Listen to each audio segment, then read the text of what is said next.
I thought nothing could shake me, until the night I walked into my own bedroom and found my wife laughing in the arms of another man. She called me predictable, boring. She had no idea she was handing me the fuel I needed to become someone she'd never dare to underestimate again. And when she finally came crawling back, it was too late. I used to believe marriage was built on trust. Not blind trust, but the kind you earn over years of showing up and never giving up on each other. I never thought I'd be the guy whose life imploded on an ordinary Thursday night. But that's exactly what happened. My name is Ethan Miller. I'm 34. I'd spent over a decade building my career in finance, working late nights to create the kind of life I thought would make my wife happy. Jessica and I had been together since college. If you asked anyone, they'd say we were solid, dependable, the couple that had it all figured out. I guess that's what made the shock even sharper. That evening, I was coming back early from a business trip to Milwaukee. I wanted to surprise her. I texted her that I might be working late, so she wouldn't expect me. I stopped to pick up her favorite takeout on the way.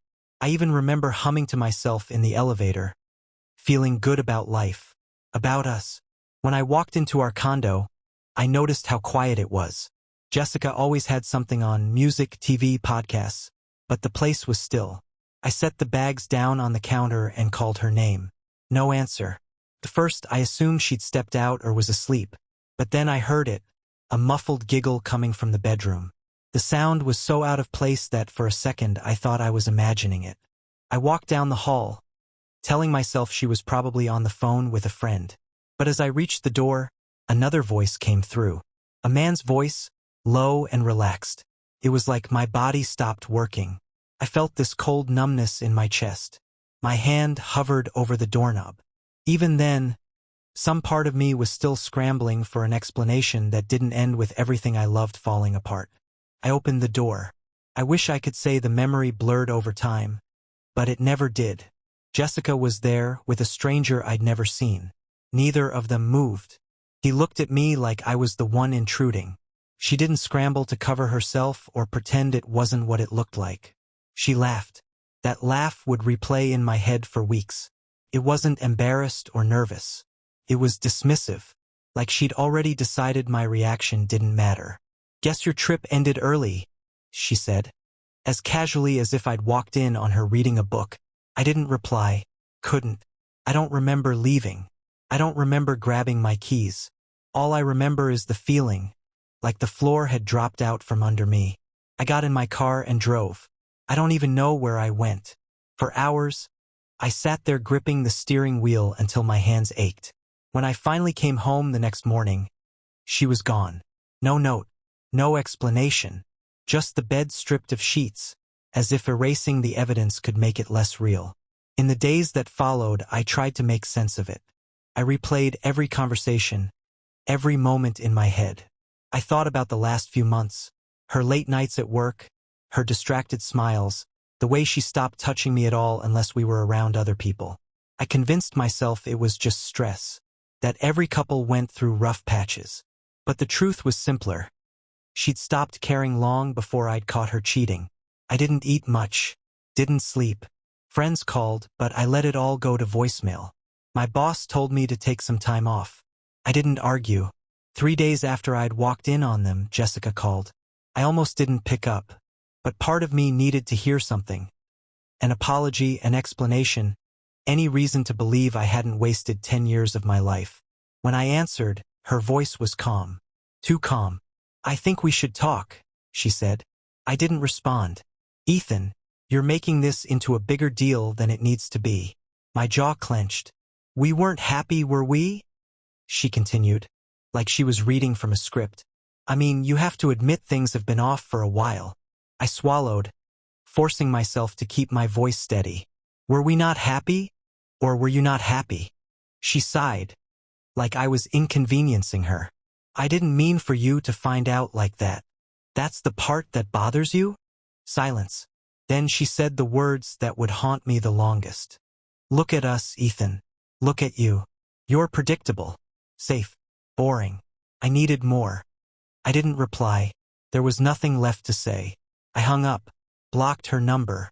Then I walked to the bathroom and looked at myself in the mirror. For the first time, I really saw what she saw. A man who'd spent years making himself smaller to keep someone else comfortable.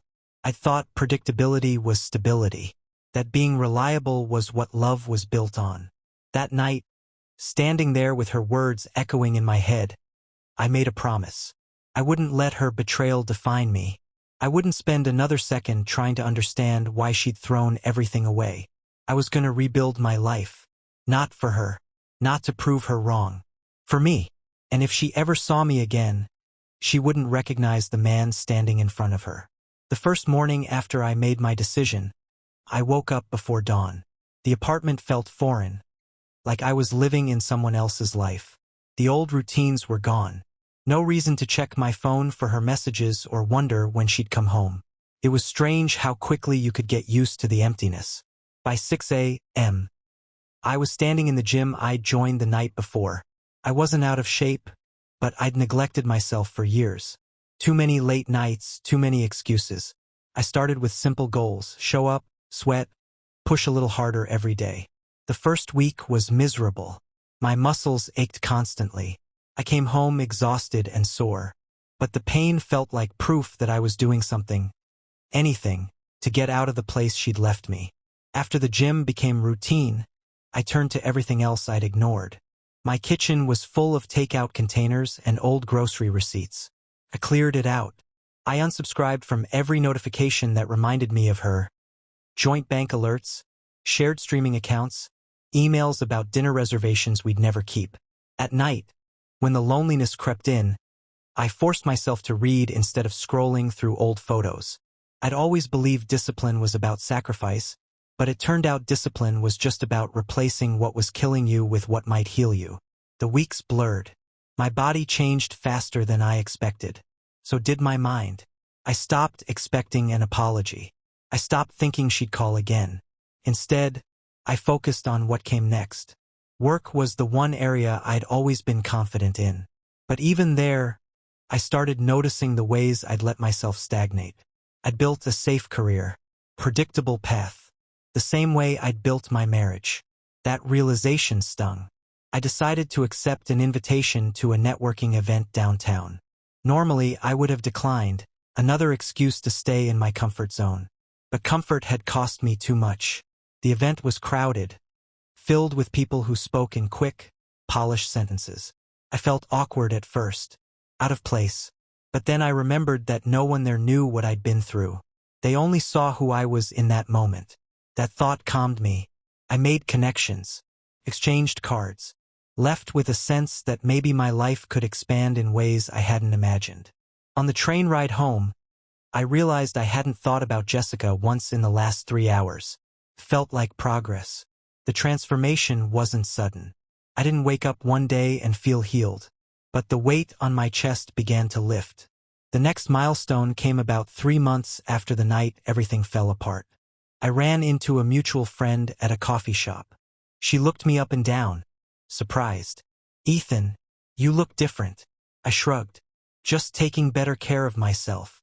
She hesitated before speaking again. "You know Jessica's been asking about you." I nodded but didn't ask for details. I could tell she wanted me to, but I was done making her curiosity my problem. I went home that night and realized I wasn't angry anymore. Not really. What I felt was emptiness where my resentment had been. A clean slate. By the start of spring, I'd lost 15 pounds, rebuilt my stamina, and accepted a promotion. My boss had noticed the change. More energy, more focus, less hesitation. Around that time, I met Vanessa. I wasn't looking for anyone. Dating felt pointless. I still didn't trust the idea that anyone could mean what they said. But Vanessa didn't fit the mold of anyone I'd known. We met at a charity fundraiser my company sponsored. I almost skipped it, but something told me to go. I remember walking into the venue and feeling the old anxiety creep up. I was about to turn around when I heard her voice behind me. "You look like you'd rather be anywhere else." I turned. She was direct, unflinching. There was no pretense in her expression. I managed a small laugh. "You're not wrong. Then let's make it less painful." She held out her hand. "Vanessa." It wasn't a flirtatious introduction. It was an invitation to drop the act. To be real. That's what caught me off guard. We spent the evening talking. Not about exes or past mistakes or expectations. Just life. Goals. Things we'd both set aside for other people. She didn't ask about Jessica. I didn't ask about her past. We respected the unspoken boundaries. Over the next weeks, we started seeing each other. Slowly. No declarations, no promises.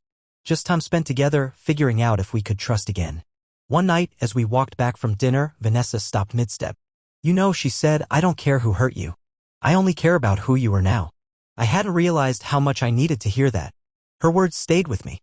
The more time I spent with Vanessa, the more I understood something I'd missed in my marriage. Respect wasn't something you earned by sacrificing yourself. It was something you held onto by refusing to shrink. Jessica had called me boring because she confused stability with weakness. But stability wasn't the problem. It was who I'd become to keep the peace, small, quiet, and afraid to rock the boat. I didn't want to be that man ever again. And the more I grew into this new version of myself, the more I knew I wouldn't. Vanessa never pressured me to define us. She didn't need to. The connection was there, steady and honest. For the first time in years, I felt seen. Not for what I could provide or how well I could play the role of the dependable husband, but for who I really was. It was in those quiet evenings with her that the idea first took shape, a simple realization that eventually became a plan. I was going to reclaim the parts of my life I'd abandoned. And if I ever saw Jessica again, it wouldn't be as the man she had left behind. It would be as the man I was always meant to be. By early summer, my transformation was obvious to everyone. Not just in how I looked, but in how I carried myself. My coworkers treated me differently. Friends who had kept their distance when everything fell apart started inviting me out again. It was strange how people could sense when you decided not to be broken anymore. One afternoon, I was catching up with an old colleague over lunch when he mentioned the annual Chicago Philanthropy Gala. I knew the event well. Jessica and I had attended it every year together. She loved the attention, the networking, the validation. It was her favorite night of the year. He said she was expected to be there with her new boyfriend. At first, the idea of going felt petty. Like I was planning some theatrical revenge. But the more I thought about it, the more I realized it wasn't about her. It was about proving to myself that I'd moved past her shadow. I decided to attend. When I told Vanessa, she didn't flinch. She tilted her head, studying me like she was measuring whether I was doing this for closure or something else. "Are you sure you're ready?" she asked. I was. In the days leading up to the gala, I started hearing from mutual acquaintances. Apparently, Jessica had seen a photo of me at another fundraiser a month earlier. She'd asked around, wanting to know if I was seeing someone. She'd heard about my promotion. About the changes. It didn't surprise me that she was curious. But I felt nothing. No satisfaction, no anger. Just indifference. The evening of the gala arrived. Vanessa and I met at her place. As we walked toward the entrance, a line of guests waited to check in. Some recognized me. They greeted me warmly, asked how I'd been. For the first time at that event, I didn't feel like I was just someone's husband tagging along. Inside, the energy was electric. People moved between the bar and the silent auction tables, trading gossip and small talk. I spotted Jessica within minutes. She was standing near a table, her boyfriend beside her. They looked like a polished couple on the surface. But even from across the room, I could tell her smile was forced. Vanessa leaned in slightly. "Want to leave?" "No," I said quietly. "I'm exactly where I'm supposed to be." We didn't make a scene. We simply moved through the crowd, greeting people I hadn't spoken to in months. Every time I glanced in Jessica's direction, I could feel her watching me. She was trying not to stare, but her curiosity was obvious.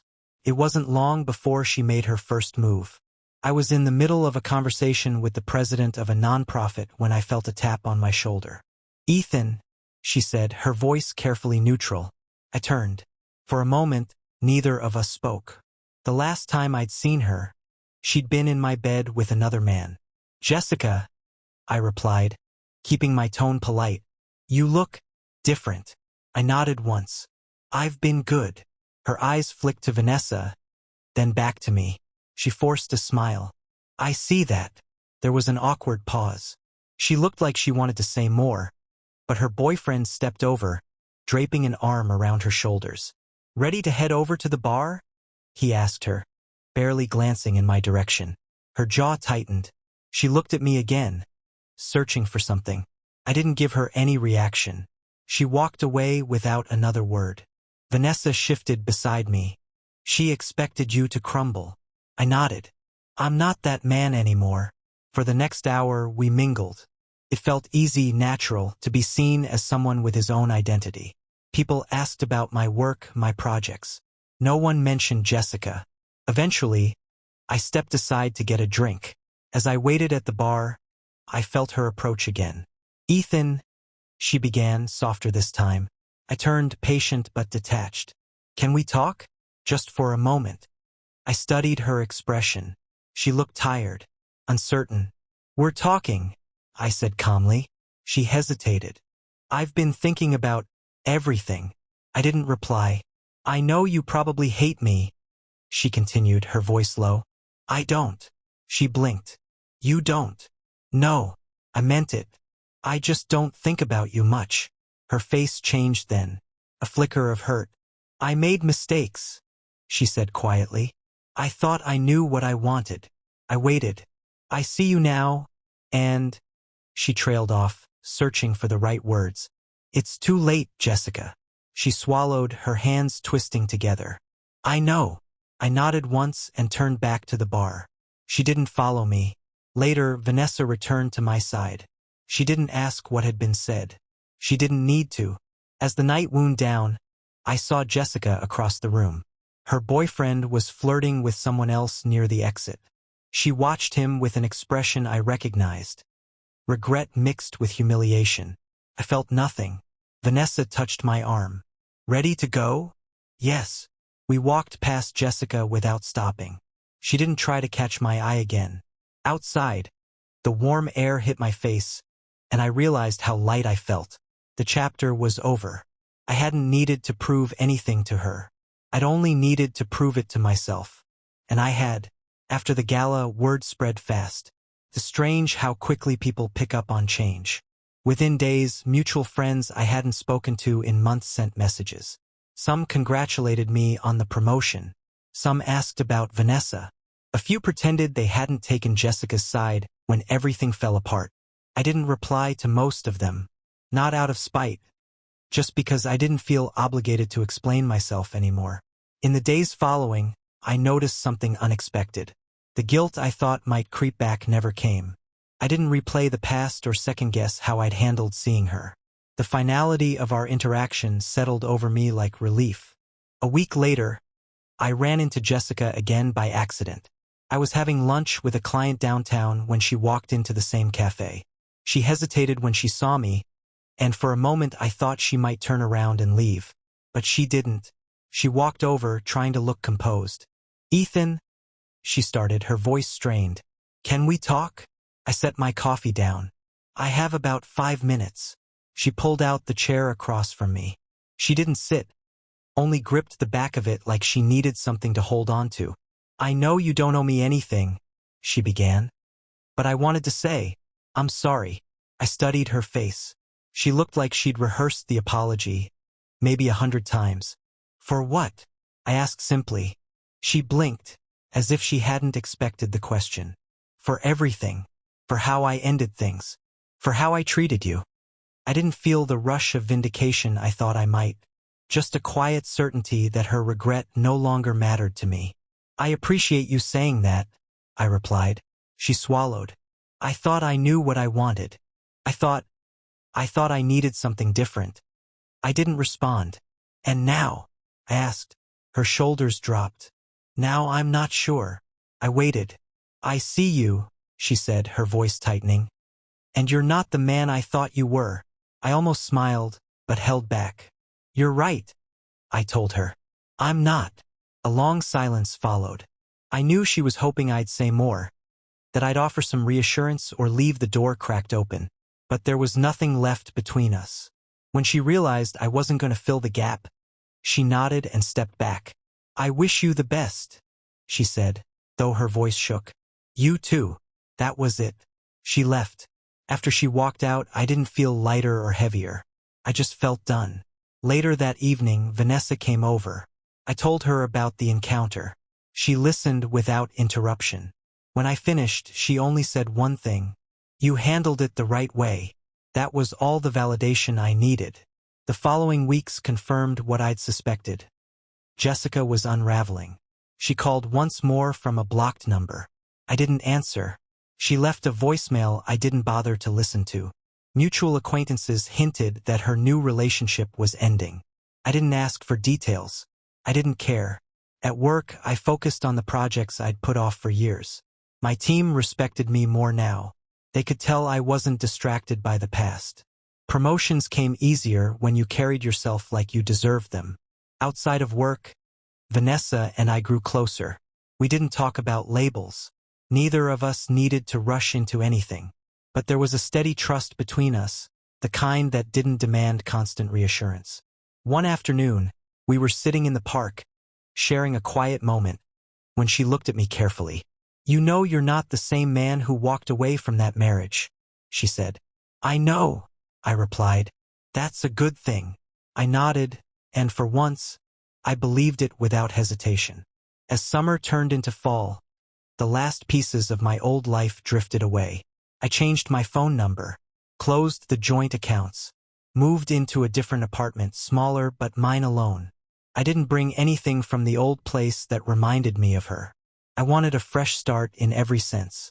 Sometimes, on quiet nights, I thought about how much I'd given to that marriage, how much of myself I'd surrendered to keep it afloat. But those thoughts didn't carry the same ache anymore. They felt like memories belonging to a different person. I thought the hardest part would be forgiving her. But it turned out the hardest part was forgiving myself for staying in something that had been over long before I admitted it. The day I finally let that go, I woke up feeling clean inside my own skin. Vanessa noticed. "You look different today," she said over breakfast. "I feel different." And I did. It wasn't happiness exactly. It was something steadier. A quiet peace that came from knowing I'd faced the worst and walked away with my dignity intact. The last time I saw Jessica was at a networking event. She was alone, standing near the exit, scanning the room like she was searching for someone she'd already lost. Our eyes met for a moment. She looked away first. I didn't feel anything. Not pity, not anger, just acceptance.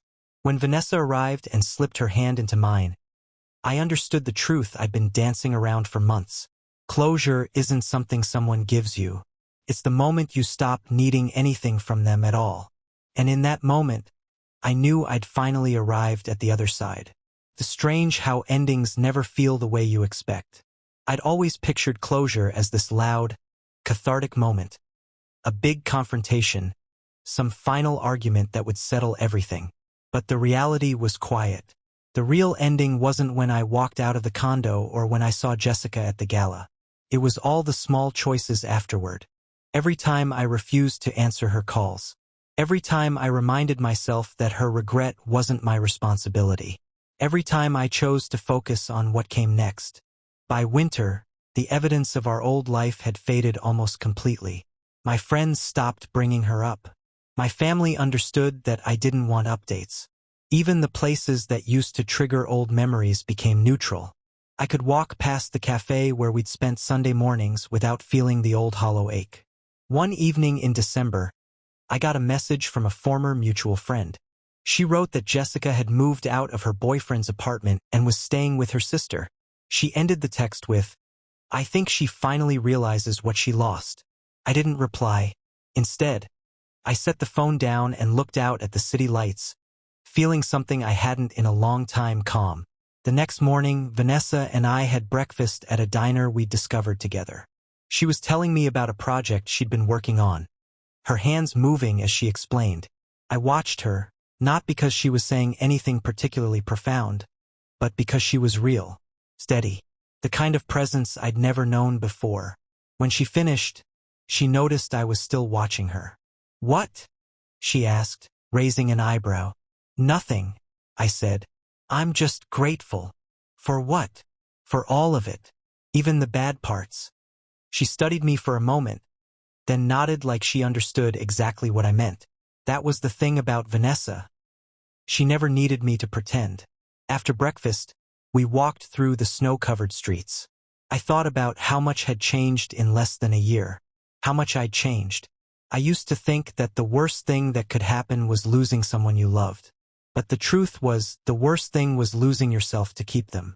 When I finally admitted that to myself, everything else fell into place. The real victory wasn't proving Jessica wrong. It wasn't showing up at that gala looking successful. It wasn't watching her realize she'd traded stability for something shallow. The real victory was simpler. I no longer cared what she thought. That was freedom. I spent that winter building a life that was fully mine. I took on more responsibility at work. I volunteered with a mentoring program on weekends. I even signed up for cooking classes, something I'd always wanted to try but never made time for. Vanessa and I didn't label our relationship. We didn't have to. It was enough to know we respected each other, that neither of us was trying to fill some old void. In early spring, I got a letter forwarded from my old address. It was from Jessica. The envelope was thick, heavy. She'd written pages, maybe trying to explain, maybe trying to apologize. I never opened it. I threw it away without a second thought. That single action told me more about how far I'd come than any therapy session or self-help book ever could. I no longer needed answers from her. I no longer needed validation from anyone. I finally understood that some people leave your life not because you failed, but because they were never meant to stay. For years, I'd believed that stability was boring, that the only way to keep love alive was to constantly prove yourself. But real love, real respect, doesn't demand you shrink to fit someone else's expectations. It grows with you, or it doesn't. And if it doesn't, you walk away. That was the lesson. Months later, Vanessa and I attended another fundraiser.